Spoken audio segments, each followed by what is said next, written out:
कोणाला निवडून आणा, कोणाला पाडा, पण ताकदीने पाडा। मी कधी राजकारणात गेलो नाही, माझा समाजही गेला नाही, मी कधी राजकारण माझा मार्गही नाही। आपण फक्त त्यांना एकच सांगितलं होतं की मराठा आणि कुणबी एकच हे कायदा पारित करा, सगळे सोयऱ्याची अंमलबजावणी करा, कारण माझ्या मराठा समाजाचे लेकरं खूप अन्याय सहन करायला लागले, ते तुम्ही करा। मी कधीच कोणाला म्हणलो नाही या उमेदवाराला पाडा आणि त्याला पाडा, फक्त आपल्या मताची ताकद दिसली पाहिजे। तुम्ही कोणाला निवडून आणा, कोणाला पाडा, पण ताकदीने पाडा, एवढंच मात्र मराठा समाजाला सांगितलं होतं। आणि 2-4 वर्षापूर्वी एक मन आली होती की सभा मोठमोठ्याल्या होत्यात पण मतात रूपांतर होत नाही।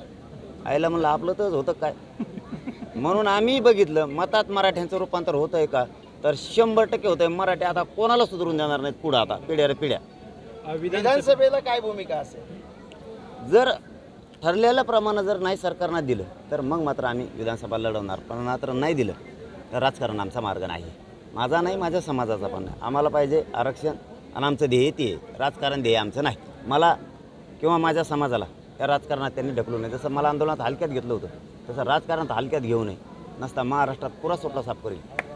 लोकसभा निकालानंतर देवेंद्र फडणवीस उपमुख्यमंत्री पदाचा राजीनामा देत आहेत, मनोज जरांगे पाटलांची काय प्रतिक्रिया? आमचं आणि त्यांचं कधी शत्रुत्वच नाही आहे, कधी आम्ही त्यांना विरोधक मानलंच नाही। ते ज्या ज्या वेळेस चुकले त्या वेळेसच फक्त आम्ही त्यांना बोललो। आणि मी परवाच्याला, ते तरी काल बोललेत वाटतं, आम्ही परवाच्यालाच सांगितलं होतं विनंती करून गृहमंत्र्यांना पण आणि मुख्यमंत्र्यांना पण, आमचं ठरल्याप्रमाणे द्या, आम्हाला राजकारण करायचं नाही। हेच मराठी तुम्हाला डोक्यावर घेऊन नसते जर दिल्यावर तुम्ही, नसता पालता उलता केल्याशिवाय सोडायला नाहीत। आज किल्ले रायगडावरनं काय संकल्प करून जात आहे आणि काय प्रेरणा घेऊन जात आहे? नाही, राज्याभिषेक सोहळा आहे, त्यानिमित्तानं देशवासियाला शुभेच्छा आपल्या माध्यमातून देतो, आपल्याही सगळ्यांना देतो। सकाळी दिल्यात राजाच्या चरणी नतमस्तक झालो, त्या पवित्र रायगडाची माती कंपाळी लावली, ऊर्जा मिळते, शक्ती मिळते, बस एवढं। याच्यावरती रायगडावरती राजसदरीवरती मी राजकारण करत नाही, पायथ्याला आल्यामुळं आपण बोललो। धन्यवाद।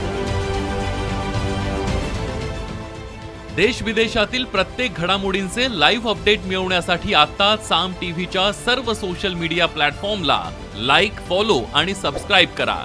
तसंच सर्व नोटिफिकेशनसाठी बेल आयकॉन प्रेस करायला विसरू नका।